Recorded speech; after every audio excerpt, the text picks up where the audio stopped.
Chapter 8 Cousin Coincidence. Rosie was right. Fudge loved the gift shop. Everything in sight had a money motif. Everything. Shirts, socks, ties, pencils, notepads, snow globes, you name it. It was done up as money. "This is better than the tour," Fudge sang, racing all around. He was fascinated by a 5-pound bag of shredded money containing a minimum of $10,000. You could buy it for $45. Pete, look. $10,000 all in one little bag. "Yeah, but it's shredded, so it's totally useless. I could try to glue it back together, then we could buy every toy in the world." "Even if you could glue it back together, it'd be counterfeit," I told him. "If you tried to use it, you'd go to jail." "Anyway," Dad said, $45 is way too much to spend." "How about a $5 bag instead?" the clerk suggested, holding one up. Fudge liked that idea. "I'll get one for me and one for Richie." "Richie Richest doesn't need shredded money," I told him. "How about you, Pete?" "I don't need it either. I don't even want it." "Okay, fine," Fudge said. "Then I'll just get a bag for me." While Dad was paying, Fudge tore around the shop. "How about this tie?" he shouted. "I have to have this tie. Mom, please, can I have this money tie?" Mom hustled over to me. What are you going to do with a tie?" "Wear it," Fudge said. "Please, Mom, pretty please, with pistachio nuts on top." "All right," Mom gave in, "but that's it." "What about Tootsie?" Fudge said. "Tootsie doesn't need anything from the shop," Mom said. She doesn't understand about money yet," Fudge said. Then he took off again, laughing like a lunatic. I turned to Mom and Dad. "So you think he's cured now?" They looked at me like I was a lunatic. Then Dad said, "Let's just get out of here." While we were collecting our things, Fudge raced back across the gift shop. "Dad," he said, "that guy is staring you out." "What guy?" Dad asked. "That one," Fudge said, pointing across the shop. "Don't point," Mom told Fudge. "It's not polite." "Then how will Dad know which guy I mean?" "Good question," I said. "It's pretty crowded in here." Peter, please," Mom said, shaking her head. Then she turned to Fudge. "You can describe him instead of pointing." "Okay," Fudge said. "That guy, who kind of looks like you, is staring you out, Dad." "It's not staring you out," I told Fudge for the 20th time. "At least, it's staring at you." Now some guy came across the room and walked right up to Dad. He was big, taller, and heavier than Dad. His voice boomed through the room. "You have the Hatcher jaw and the Hatcher eyes, and if I didn't know better, I'd swear you must be a Hatcher." He stuck out his hand and introduced himself. "Howard Hatcher of Honolulu, Hawaii." For a minute Dad looked blank. Then he did a double take. "No," he said, "it can't be. Are you telling me you're Cousin Howie Hatcher?" "None other. And you're Cousin Tubby, aren't you?" "Cousin Tubby?" Fudge said. I was thinking about exactly the same thing, but I didn't always say what I'm thinking. The way Fudge says. I'm known as Warren now," Dad told Cousin Howie. Cousin Howie gave Dad a friendly punch in the shoulder. "Lost a few pounds since we last met, huh?" "You were a real butterball in those days," he laughed. "A big tub of lard." Dad sucked in his gut and stood up really straight. You got to work out, Tub," Howie said, sticking his finger in Dad's gut like Dad was the Pillsbury Doughboy. "I do work out, Howie." Dad got a funny look on his face, then like he suddenly wished he told this guy he must be mistaken. Like he had no long-lost cousin named Howie. "Well, maybe you got to work harder," Cousin Howie said. "Run a marathon or two." That struck me as weird, because Dad was a lot less flabby looking than Cousin Howie, who had shifted his focus to Fudge and me. I stood up straight, shoulders back, stomach tight.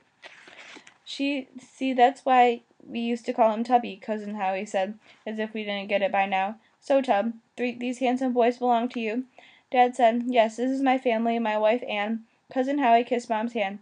"So you're the little lady who stole Tubby's heart." Mom looked like she might puke. "And these are my sons," Dad said, "Peter and Fudge." "Fudge?" Cousin Howie said. "Now there's a name." "Actually, it's Farley Drexel," Dad said. "We just call him Fudge." "Farley Drexel." Cousin Howie's voice was so loud, I backed away. "What a coincidence." Fudge pulled me aside. "What's a coincidence?" he asked. "It's like when something just happens, something you didn't expect." "We didn't expect Cousin Howie, did we?" "No," I told him. We definitely didn't expect Cousin Howie, but he's more of a surprise than a coincidence."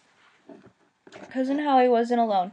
He introduced us to his wife Eurodora, a chunky woman with freckles, a doll's mouth, and straw-colored hair. "Sweetheart," he said, "I want you to meet my long-lost cousin, Tubby Thatcher."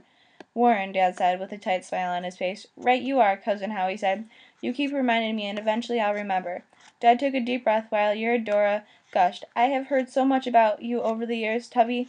"Warren," Dad said again. "My name is Warren." "Oh, of course," she said, laughing. "You wouldn't go by your boyhood nickname anymore, would you? I mean, imagine a grown man called Tubby." That would be embarrassing, wouldn't it? Actually, Dad told her, Howie is the only person who ever called me Tubby. Is that right? Howie said. And I always thought everybody called you Tubby. Eurodora smiled sweetly and told Dad, what a shame you lost touch when Howie's family moved to Hawaii. I know how much Howie missed you. After that, she took Mom's hand and said, I feel as if we're personally connected, don't you? Before Mom had a chance to answer, before she could say, why, no, I don't feel personally connected at all.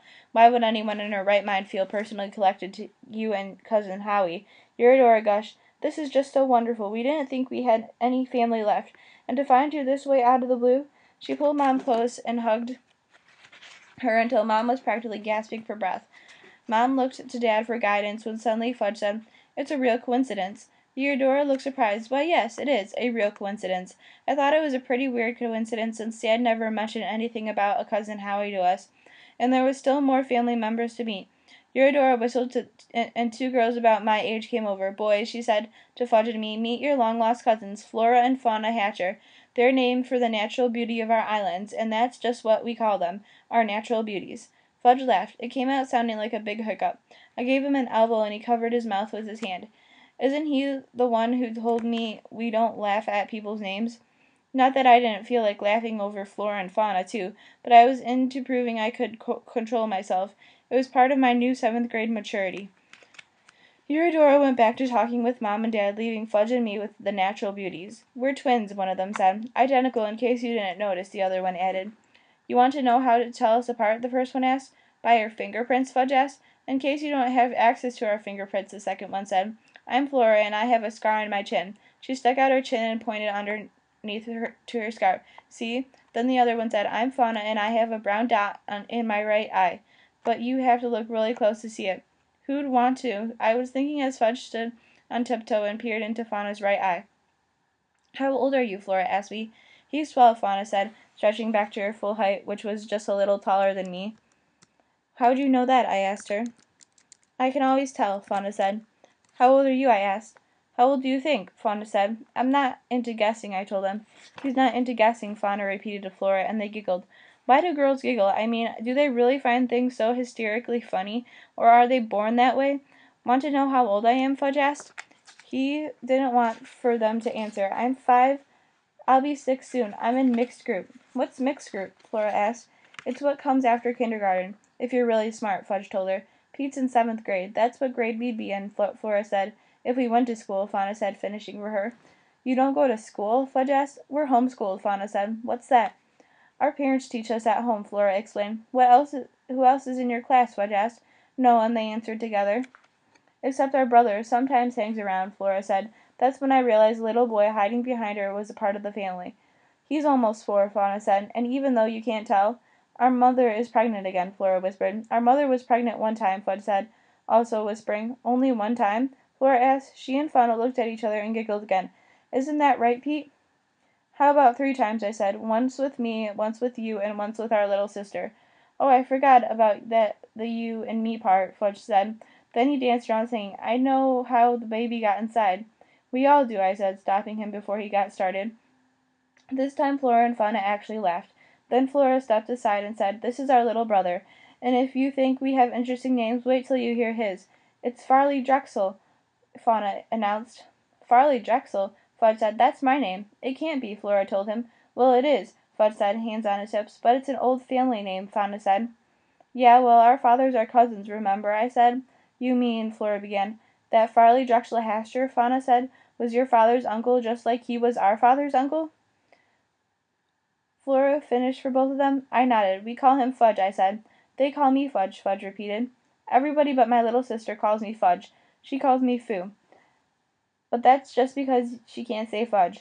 Fudge, that's a great name, Fauna said. We've been trying to come up with a good name for Farley, Flora said.